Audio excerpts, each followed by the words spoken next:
Oke, selamat siang. Kali ini kita membicarakan topik tentang olahraga sepak bola di Indonesia. Tragedi Kanjuruhan yang terjadi sekitar 2 tahun lebih yang lalu di Malang, yang menewaskan sampai 135.000 orang supporter Arema meninggal. Ya, saya turut berduka cita dengan segala polemik yang terjadi pada saat itu, yang Indonesia sangat berduka, dan akhirnya sampai beritanya sampai ke dunia ya, karena saking besarnya korban pada saat itu. Nah, jadi sepak bola Indonesia itu sangat unik ya.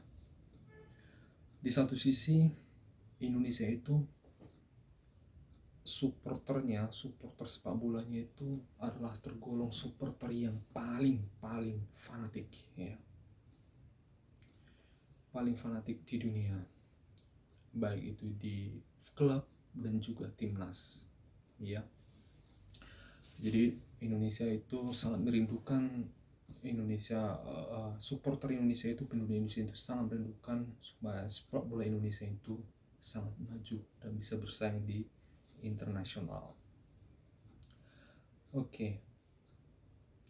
Kita bahas tentang liga di Indonesia dulu ya. Di Liga Indonesia itu sudah berjalan ya, sudah berpuluh-puluhan tahun ya, hampir 100 tahun. Liga Indonesia itu mendatangkan animo supporter yang sangat sangat besar ya, karena persaingan antara daerah ya, baik juga yang dari Jakarta dengan Jawa Barat, Jawa Timur, Sumatera, Kalimantan. Sehingga mereka mendukung klub ya daerahnya masing-masing, sehingga menimbulkan banyak klub papan atas ya, seperti Persija Jakarta, PSMS Medan, Persebaya Surabaya, Persib Bandung, PSM Makassar, Persipura Jayapura, dan juga Borneo di Kalimantan. Nah, dan masih banyak lagi klub-klub yang memunculkan banyak supporter fanatik. Nah, jadi Liga Indonesia ini sangat unik karena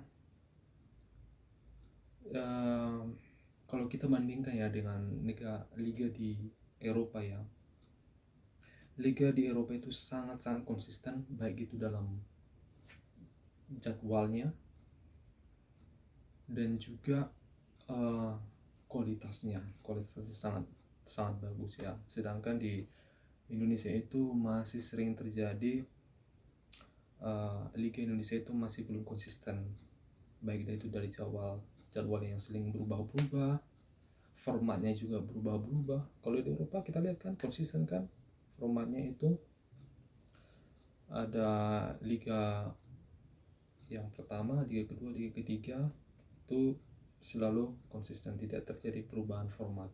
Nah, di Indonesia itu formatnya itu sering terjadi perubahan ya. Pertama contohnya format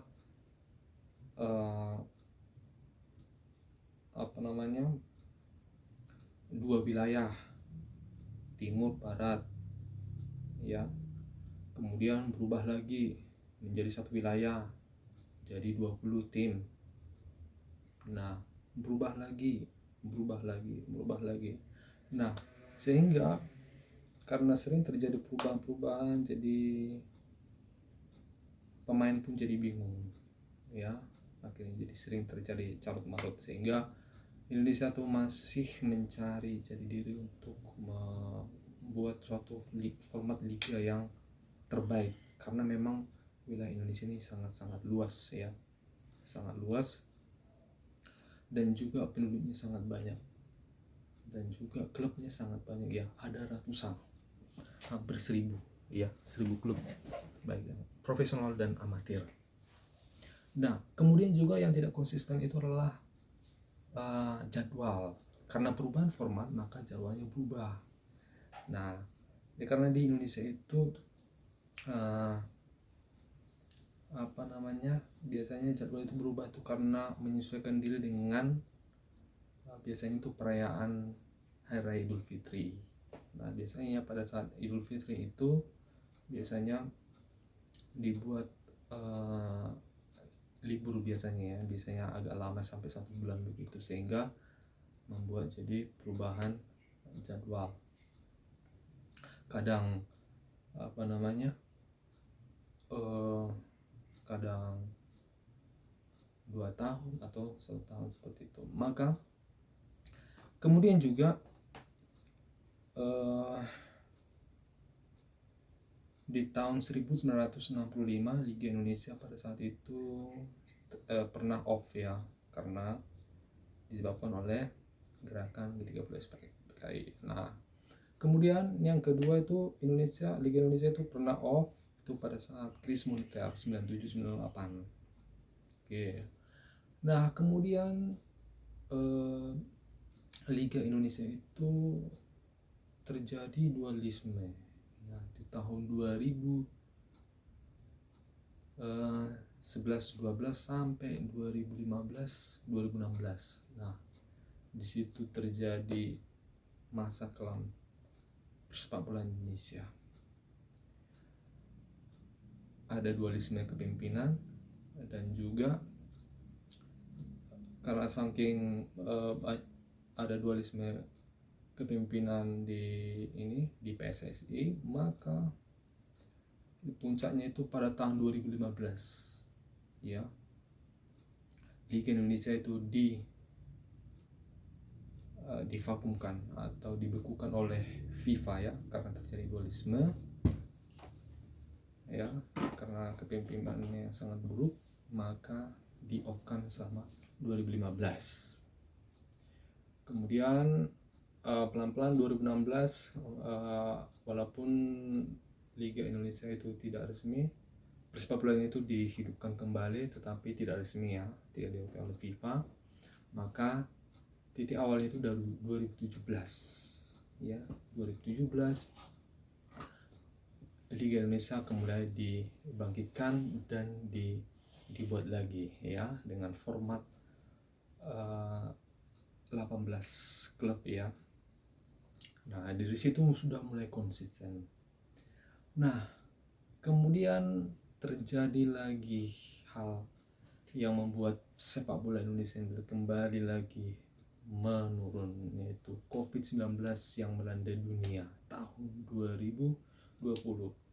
Pada saat itu Indonesia itu masih baru mulai, karena COVID-nya sudah melanda, akhirnya berhenti di tengah jalan. Hanya 3 kali pertandingan, akhirnya harus berhenti. Dan itu sangat-sangat lama. Dan 2020 berhenti total, 2021 juga sempat lama berhenti, kemudian baru mulai di tahun 2021-2022. Nah, di situ baru mulai Liga Indonesia dimulai. Nah, tetapi masih pelan-pelan ya, masih tanpa penonton begitu ya. Nah, kemudian di musim yang selanjutnya mulai kembali penonton dibuat ya, penonton mulai didatangkan. Jadi waktu itu mulai tahun 2022 itu musimnya itu mulai hampir sama dengan di Eropa ya, mulai dari Juli Agustus. Nah, dan selang tidak lama terjadi tragedi tahun 2022, tepatnya di akhir 30 September 2022, yaitu pertandingan antara Arema melawan Persebaya. Luar biasa. Dan pada saat itu sebenarnya Indonesia sudah menerapkan untuk tidak boleh tamu datang ke suatu pertandingan home ya, untuk menghindari suatu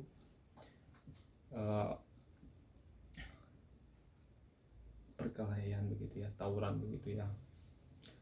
Nah, jadi pada saat itu memang pada waktu itu tensi antara Persibaya dan Arema itu memang sangat tinggi. Nah, pada saat itu Arema itu sudah sangat lama tidak ditaklukkan oleh Persebaya di kandangnya sendiri di Kanjuruhan ya. Dan naasnya pada saat itu Persebaya bisa menang. Nah, sehingga pada saat itu tidak tahu, mungkin ada suatu pihak yang tidak bertanggung jawab memanfaatkan ini untuk membuat suatu jadi kerusuhan yang sangat besar dan naas sekali ya. Nah, sangat sedih memang pada saat itu ya. Dan dari situ korban yang banyak sampai 135 itu menjadi titik anti klimaks ya persepak bola Indonesia akhirnya jadi bangkit. Jadi pada saat itu karena tragedi itu akhirnya sepak bola Indonesia dinyatakan berhenti sejenak ya. Waktu itu dihentikan ya sekitar 1-2 bulan begitu ya, berhenti, tapi akhirnya dilanjutkan kembali, tapi semua tanpa penonton, jadi cukup lama ya. Kemudian akhirnya pelan-pelan di musim selanjutnya penonton dimulai dimasukkan ya, tetapi sangat pelan-pelan ya, sangat sedikit dibatasi dengan peraturan yang sangat ketat bahwa tim tamu tidak boleh datang ya, untuk menghindari terjadinya perkelahian. Nah, jadi belajar dari pada saat itu adalah persepak bolaan di Indonesia itu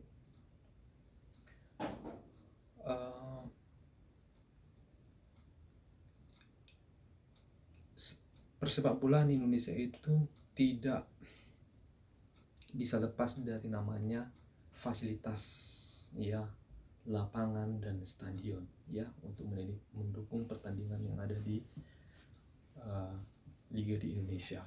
Nah, Indonesia sebenarnya sudah banyak sekali ya stadion ya, lapangan sepak bola yang sangat bagus di Indonesia, tetapi masih banyak yang sangat kuno ya dan tidak terawat begitu ya.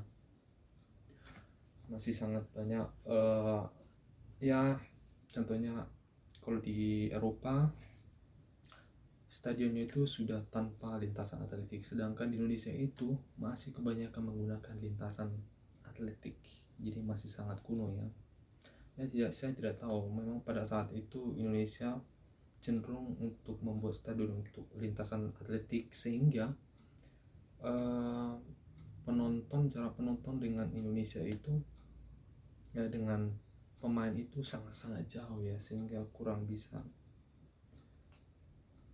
menikmati permainan dari ini ya, pesepak bola pada saat itu. Nah, tetapi melihat dari kejadian Kanjuruhan itu, dievaluasilah stadion Kanjuruhan pada saat itu. Dilihat memang pada saat itu memang stadion Kanjuruhan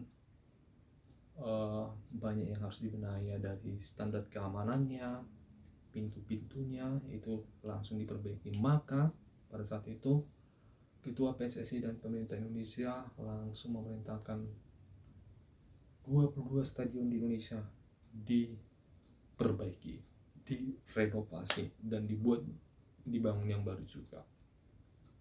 Oke, kita yang pertama, sebelum kejadian Kanjuruhan itu sebenarnya Indonesia juga sudah baru membangun suatu stadion yang sangat megah ya di Jakarta ya, itu stadion Jakarta Internasional itu yang kapasitasnya 82.000 tanpa lintasan atletik, itu merupakan suatu kemajuan sepak bola yang sangat signifikan di Indonesia ya. Nah, tetapi pada saat ini ya, Jakarta International Stadium itu masih sangat jarang digunakan, walaupun sebenarnya sudah mulai digunakan ya. Setelah resmi dibangun mulai 2019 dibangun, 2022 selesai dibangun, dan baru bisa dipakai oleh Persija Jakarta tahun 2024. Jadi sangat lama sekali ya, 2 tahun lebih. Jadi Agustus itu pun sampai sekarang masih 3 pertandingan ya, melawan Barito Putra, Persis Solo, dan PSS Sleman ya.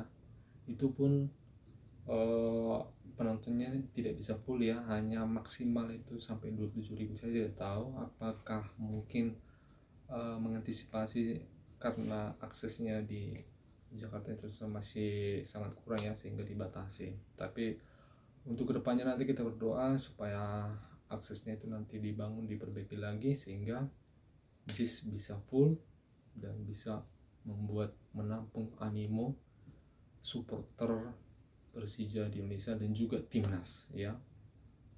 Dan stadion JIS ini sangat jauh lebih bagus ya dibandingkan Gelora Bung Karno. Gelora Bung Karno memang sangat megah, bagus ya. Tapi yang keunggulan dari JIS itu adalah penonton itu bisa sangat dekat dengan dengan pemain sepak bola. Dan juga walaupun paling di atas itu view-nya sangat-sangat bagus. Kalau di GBK kan walaupun dia besar, tetapi karena terlalu besar sehingga jarak penonton ke pesepak bola itu sangat-sangat jauh ya. Oke. Walaupun memang nilai plus dari GBK itu sangat luas ya, wilayah luarnya itu, sehingga aksesnya itu sangat bagus ya dari segala penjuru, sehingga parkirnya juga sangat luas sehingga bisa menampung banyak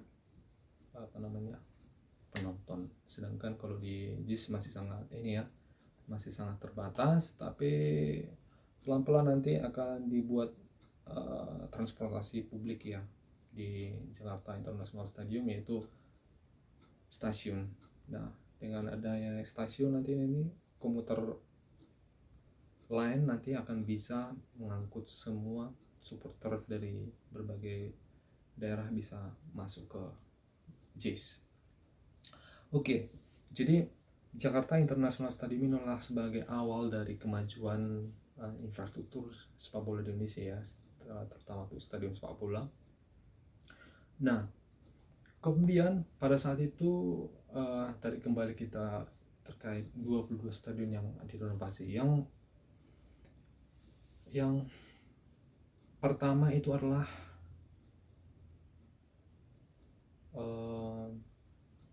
stadion di Lamongan, Jawa Timur ya, Stadion Surajaya. Nah, yang sebelumnya itu Surajaya itu dihancurkan dalam waktu yang singkat dan dibangun yang stadion yang baru lagi ya di Surajaya. Sekarang sudah hampir rampung ya, dan mudah-mudahan di awal 2025 bisa digunakan oleh Persela Lamongan dengan biaya sekitaran 400 miliar mungkin ya. Oke, dibangun dalam waktu 1 tahun, itu sangat cepat ya. Dan stadionnya itu tanpa lintasan atletik, sehingga nanti dekat ya penonton dengan sepak bola, dan juga semua full single seat, dan sangat-sangat keren ya kalau semisal kita nanti bisa menonton di Surajaya Lamongan. Nah, kemudian selain di Lamongan ada juga stadion di Sidoarjo. Nah, Di Sidoarjo itu Gelora Delta uh, Gelora Delta Sidoarjo ya, yang merupakan venue PON ya di Jawa Timur pada tahun 2000 ya kalau nggak salah ya. Nah ini masih menggunakan lintasan ATD tapi sudah direnovasi dan dibuat yang bagus, full single seat ya, dan lapangan itu juga sangat bagus ya, sangat keren. Nanti bisa menjadi home base-nya Delta Sidoarjo ya, sekarang sedang bersaing di Liga 2 sekarang. Nah kemudian ada juga Stadion Gelora Joko Samudro yang ada di Gresik ya, ini masih di Jawa Timur ya. Ini juga sebenarnya masih ada lintasan ATV, tapi ini stadion juga sudah cukup bagus karena dibuat stadionnya itu sudah full single seat ya. Walaupun di stadionnya itu ini ya hanya satu bagian tok ya, hari di tribun barat menggunakan full atap, sedangkan yang di utara, selatan sama timur itu tidak ada ya. Jadi nanti mungkin tiketnya itu jauh lebih murah ya karena tanpa atap. Nah dan sudah sempat digunakan ya, walaupun karena masih baru dibangun ya, selesai dibangun. Nah kemudian ada namanya yang stadion yang sudah direnovasi itu adalah Stadion Kanjuruhan ya, yang kemarin kapan lalu terjadi tragedi, sekarang sudah direnovasi dan hampir selesai, dibuat full single seat, lapangannya dibuat bagus, standar FIFA ya, sudah sangat bagus, sangat indah, rapi ya, dan semoga tidak terjadi lagi nanti tragedi dan penonton bisa terjaga ya. Jadi ya mudah-mudahan tahun 2025 nanti Arema sudah bisa bertanding di sana dan tidak terjadi lagi tragedi yang tidak diinginkan ya. Nah selain itu banyak sekali ya stadion yang sudah dibangun di Indonesia ya. Yang terbaru itu adalah stadion di Medan. Medan, tanah asal kita ya. Medan ada dua di sana itu. Yang pertama adalah stadion yang baru dibangun itu untuk menyelenggarakan Pekan Olahraga Nasional ya, tahun 2024 yang lalu. Itu Stadion Utama Sumatera Utara. Itu sebenarnya satu kompleks ya, kompleks olahraga ya, ada Stadion Madia untuk atletik, kemudian ada GOR untuk volley, akuatik dan lain sebagainya. Nah, di situ juga termasuk ada di tengah-tengah itu adalah Stadion Utama Sumatera Utara yang sangat bagus sekali ya. Sebenarnya dulu awalnya itu mau dibuat sangat besar ya, dengan kapasitas 75.000. Tetapi karena pertimbangan biaya dan lain sebagainya, akhirnya dikurangi menjadi sekarang itu hanya 25.000 penonton ya. Tetapi ya masih sangat megah ya, dan ya sangat masih bisa menampung penonton supporter PSMS Medan ya, dan tanpa lintasan atletik, full single seat, dan juga gradasi hijau putihnya itu sangat bagus ya, sangat estetik. Nah dan ini tapi masih belum bisa digunakan ya, karena mungkin menunggu pemerintahan Gubernur Sumatera Utara yang baru nanti ya akan dilantik ya. Mudah-mudahan tahun 2025 ini, awal 2025 nanti bisa digunakan. Oke. Tapi itu masih belum tahu ya, apakah itu nanti digunakan untuk home base-nya PSDS di Serdang atau PSMS Medan atau Sumut United ya, karena sudah ada 3 tim klub besar yang sudah cukup besar sekarang yang berada di Sumatera Utara sekarang ya, yang sedang bersaing di Liga 1 dan Liga 2. Liga 1 nggak ada ya untuk musim ini. Nah itu nanti yang penting stadion itu sudah sangat bagus, dan juga ada namanya Stadion Teladan. Nah, Stadion Teladan di Medan ya, itu salah satu home base-nya PSMS Medan pada saat itu, karena direnovasi ya sudah satu tahun lebih. Ini progresnya sempat tersendat ya karena kendala anggaran dan sebagainya, dan sekarang sudah dilanjutkan ya, mudah-mudahan 2025 ini bisa selesai konstruksinya dan bisa dipakai segera oleh PSMS Medan. Sebenarnya ini nanti akan kandidat utama untuk PSMS Medan ya kalau sudah selesai. Ini anggarannya cukup besar ya untuk renovasi ini ya, Stadion Teladan ini ya, karena dihancurkan dulu sebagian sedikit, hanya menyisakan sedikit ikoniknya, kemudian dibangun yang baru lagi tanpa lintasan atletik ya. Yang sebelumnya dengan lintasan atletik, sekarang tanpa lintasan atletik, dan jaraknya itu dengan penonton itu sangat-sangat dekat, lebih dekat daripada yang Stadion Utama Sumatera Utara, walaupun sebenarnya tanpa lintasan atletik ya, tapi ini jauh lebih dekat dan lebih keren lagi nanti. Oke, kemudian selain itu, stadion di Indonesia yang sedang direnovasi itu adalah stadion di Aceh ya. Ada stadion Harapan Bangsa. Ini memang ada lintasan atletik tapi dibuat lebih modern, lebih keren. Wah, yang dulunya sangat buruk dibuat jadi lebih bagus, walaupun sebenarnya tidak mengubah bentuknya, tapi dibuat jadi lebih baru lagi dan sangat keren, full single seat, pokoknya hebat sekali. Nah, di Banda Aceh itu juga ada namanya stadion yang kecil ya, tanpa lintasan atletik, itu keren sekali ya. Kapasitasnya sedikit, cuma 5.000, yaitu namanya Stadion Haji di Murtala, yang sering digunakan oleh Persiraja sementara ya untuk pertandingan di Liga 2. Oke, nah kemudian dari situ ada namanya stadion yang sedang diperbaiki sekarang, itu adalah stadion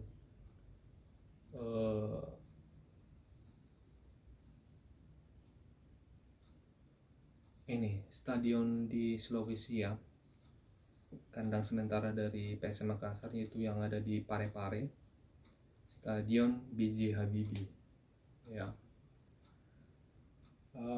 Lintasan atletiknya sudah dihilangkan, dibuat full single seat. Nah, dan ini masih proses pengerjaan. Mudah-mudahan 2025 akan ditargetkan akan diselesaikan. Nah, jadi Indonesia sekarang itu sudah sangat-sangat maju ya dalam sepak bola Indonesia. Kita dukung Indonesia supaya sepak bola Indonesia maju, stadion sangat maju, dan banyak lapangan sepak bola di bangun Indonesia supaya sepak bola Indonesia maju, bisa menyaingi Eropa ya. Dan kita juga lihat ya, banyak perkembangan stadion-stadion yang sudah dibangun di Indonesia ya, seperti di Kalimantan Timur itu Balikpapan ya. Di Balikpapan itu ada namanya Stadion Batakan, yang mirip dengan stadion di Eropa ya, tanpa lintasan atletik dan full single seat, sangat-sangat keren. Tapi sayang sekali pada saat pertandingan di Liga di Indonesia yang sekarang ini dipakai oleh Borneo, sementara oleh PSM dan PSM Makassar ya, tapi penontonnya sangat-sangat sedikit ya, sangat-sangat disayangkan ya. Kalau di Jawa itu bisa sangat-sangat full ya, karena kapasitasnya sangat besar, sampai 40.000 penonton. Nah, kemudian di Papua juga ada ya Stadion Lukas NMB yang digunakan stadion menyelenggarakan pekan olahraga nasional ya, di Papua, di Jayapura. Nah, itu juga stadionnya sangat bagus ya, full single seat, dan juga ada lintasan atletik ya. Oke, dan sempat digunakan oleh Persipura di Liga 2 untuk pertandingan Liga 2 begitu ya, tetapi hanya sebentar, sehingga Ya mudah-mudahan nanti stadion ini bisa digunakan oleh Persipura juga apa namanya klub yang lain ya, sehingga sepak bola ini semakin bagus. Oke, jadi itulah stadion Indonesia itu sekarang sudah sangat-sangat maju ya. Kita doakan semakin banyak stadion Indonesia dan lapangan sepak bola berkembang di Indonesia. Terima kasih. Sepak bola Indonesia maju.